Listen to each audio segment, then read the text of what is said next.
85 kasumaran sa pagkahimong syudad sa Sugbo o Charter Day gisaulog karong adlaw.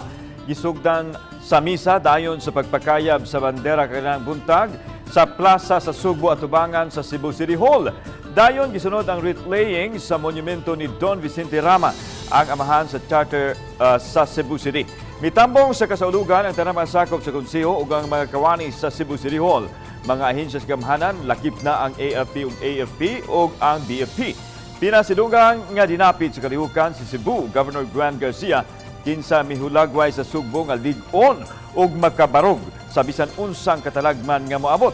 Bisan og chartered city na ang dakbayan apan, managsama ra gihapon ang tanan nga mga Sugboanon.